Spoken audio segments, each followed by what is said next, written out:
Hello again. On my way to the gym. And here it is, another day. It's the 17th of July, and yeah, it's Happy Friday.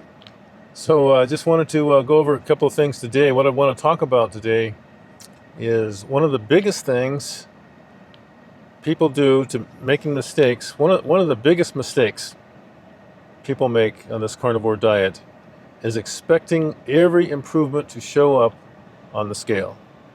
And that's, of course, understandable, because a lot of times you've been all your life maybe trying to lose the weight, and you lose the weight, then you gain the weight, then you lose it again. On the carnivore diet, it's a different type of a diet to where your body actually starts to heal. And when your body starts to heal, it may not show up in weight. It may show up in other things, maybe other things that you may be noticing that are changing, but even things that you can't notice can be happening. There's a lot of things that have happened over the years that your body has to get rid of. It has to work on certain things. And so once you start eating the right nutrition, your body's storing that up and saying, "Hey, this is exactly what we need." So, it's working on things that may be more important than weight. And so that's the point of this today. We're talking about improvements in health, not just improvements in weight loss. So on that note, I'm going to back up.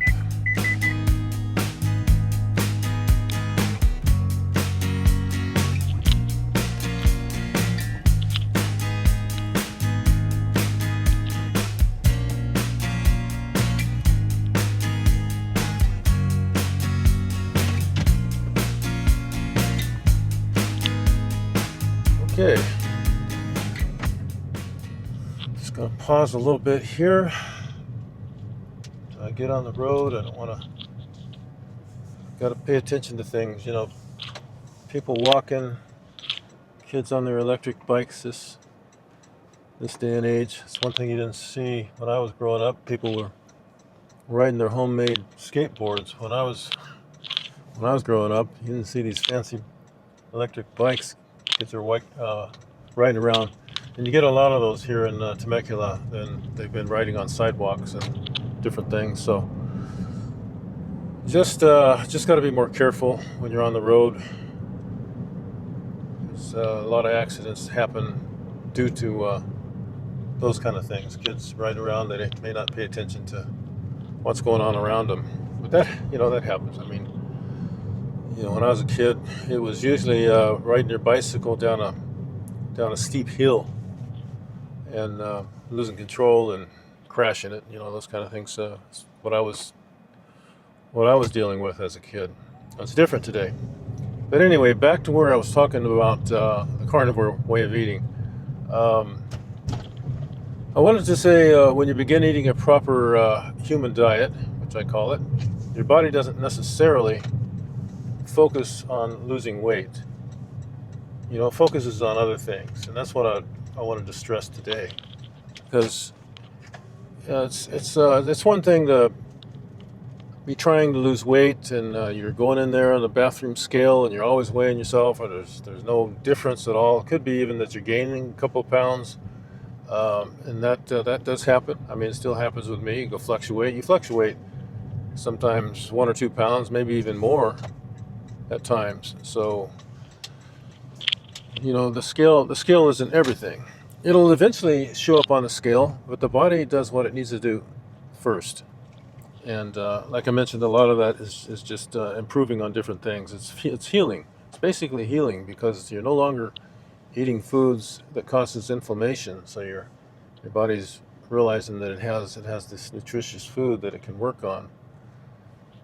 So that's what I wanted to focus on today. What happens at first when you start this diet? It's a busy day today, so I'm going to park way back here. A lot of people, let's see, what is it? It's Friday. I think, a lot of people seem to get off on Friday. A lot of these companies, they'll work you get a long weekend. They'll work you Monday, I guess maybe Saturday. I guess I don't know, Saturday through Thursday maybe, and get Friday, Saturday, and Sunday off. Those are good. That's a good work schedule. But maybe that's why it's so busy today. But anyway, kind of been off the subject here. So I've got my notes here that I take. So there's a few things that it does at first. When you go carnivore or animal based, it may first reduce inflammation. It may repair hormones. It may improve insulin sensitivity. It may restore nutrients you've been deficient in for years. You see, that's a good point. If you've been eating that certain way that has been nutrient deficient for years and years, well, it's going to take a while for your body to recuperate and to start healing those internal things that you may not even know what's going on internally. So those things don't always show up, as it mentions here on the bathroom scale. So point number 2, healing takes energy. So to heal the body, it's going to take energy. Repairing the body requires energy. Sometimes people get discouraged because they think I'm not losing weight. Yes, I can understand that, because I've always been pretty weight conscious, because I was fat as a kid. When you're teased and stuff, it makes you think, makes you think of weight all the time. I gotta lose this weight. But that's a good thing. It's good that I was probably fat as a kid, because now I'm always trying to keep my body at a certain weight that's considered more healthy. But yeah, I understand the whole weight thing, definitely. If that's your main purpose. But these other things are very important as well. So the body may be fixing itself. Give it time to fix itself. That's important. Point number 3, be patient. We've spent decades putting our bodies under stress.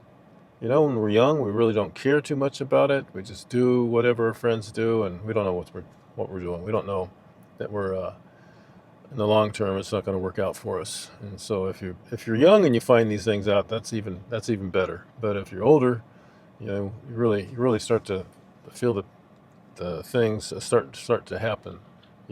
As your health starts to decline, you realize that because of certain symptoms. So, and so it mentions here, expecting everything to reverse in a few weeks isn't realistic. Health is built one day at a time. So today's workout is another investment. What I'm doing right now, it's another investment for long-term health, not just today's appearance. So, yeah, it's long-term. It's got to be a way of life, I guess, so to speak. Because if you want to really get the benefit, it can't be temporary, and that goes for the way you're eating as well. So that's the wrap for the way to the gym, and on the way back, probably be sticking to pretty much the same subject. I'll talk to you soon. Have a good day. Bye-bye. Okay, so back from another great workout, and as always, I feel good once it's over. I'm just going to go through these notes here a little bit.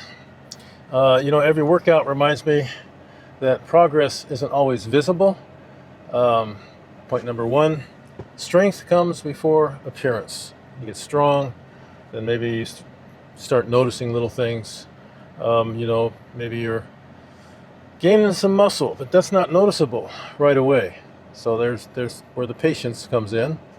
The same thing happens metabolically. Your body often becomes healthier before it becomes leaner. So think about that. Things just take time. It's just persistence. The constant getting into that routine and making that pretty much establish that as a routine. And the way you establish it is you just do it over and over and over again. And pretty soon you're not missing days or weeks, because it's become such a routine. It's kind of like, it's kind of like being addicted to food, a certain food you may have been addicted to before. It's the same thing, only a little healthier. You got the routine going, and you do it because it's good for your health. And the motivation starts when you start seeing the progress, and then that just helps you to continue on. So maybe your energy lasts a little longer. as you go. I just noticed with me, I've always been someone who doesn't have a lot of endurance. I guess it is. I would always be the last one running. When I was in high school, you had to run 4 laps around the track, and I think that equaled about a mile. And I was always the last one, and I was just beat by the time I got in. I don't know why that was. My endurance just was never up there, and still I think that I still have that problem with endurance. I noticed just now I was running, on the treadmill. That's the last thing I do. I try to get my heart beating, and get a little bit of a workout that way, kind of an endurance type workout. So I run at the end of the workout. That's where I get my blood going, But the thing about this whole thing is you have to think about it long term. As far as my endurance goes, I don't know if I'll ever be the way it should be. I'm satisfied with it. I don't really need to have a lot of endurance now that I'm not playing sports or anything. But it's good to stay in shape and to keep your endurance up as much as you possibly can when it's in relation to your own physiological makeup. So anyway, the goal really is to become healthier for the next 20 or 30 years, or however. And with me, it's probably, I'm 73 now, so I'd be happy for 10 years, maybe 20. Who knows? But so anyway, that's what I had in mind to say. I wanted to talk a little bit about the endurance part of it. I always think about the time that we were in Yuba City, California. It was during the summertime. We were practicing for football practice, and it was a hot day. And so I came in, I was super hot. It was right after we finished the workout, running around the tracks, and of course I was the last one in. And I hit the showers, and I turned that cold water on me, and that was the last thing I knew. I was out cold. I don't know if somebody caught me or what, but I woke up on a bench, just no clothes on, and I had no idea where I was. And so, yeah, that kind of freaked me out. So I never did that again. It was the sudden difference going from hot, your body's hot, you're pretty much just worn out, and then you put the cold water on you, and man, I'll tell you, that's not good for the system. Just thought I'd throw that in there. If you ever, because you might think about that if you're. I know there's people though that they go from hot to cold.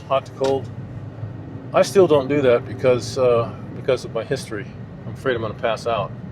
But the people that go into a ice cold tub and they get out and take a hot shower or whatever they do, that's supposed to be good for your system. But I don't know. You got to be careful on that stuff. I think you got to make sure you check with your doctor to make sure you're okay for your body to take such drastic temperature changes. So I don't know why I got off on that, but just wanted to talk a little bit about that today, especially on your body and the way it heals. It's kind of like, when you plant a seed, and you're waiting to see that plant burst out through the ground, and then finally it does. Well, you had to let it do its thing. You can't force it. The same thing with your body. You can't force it to lose weight. You can't force it to get in shape. It just takes time. I guess that's what I'm trying to say. You have to be patient, just like when planting a seed. It's not gonna burst out of the ground when you want it to burst. It's gonna do it when it's ready for it. It's the same thing, same way. So just thought I'd talk a little bit about that today, and I'm gonna pick up the mail now. So I hope everybody's doing okay, and I hope I made some sense here. on a few things anyway. And again, as always, if you haven't liked and subscribed, I'd really appreciate it if you did. It helps the channel quite a bit, and I do appreciate you staying all the way to the end. That's awesome. So anyway, I'm going to put another one up here. I'm not sure what I'm going to put up, but another video. Should put right up there somewhere. I hope everybody has a good one. Take care, and see you later. Bye-bye.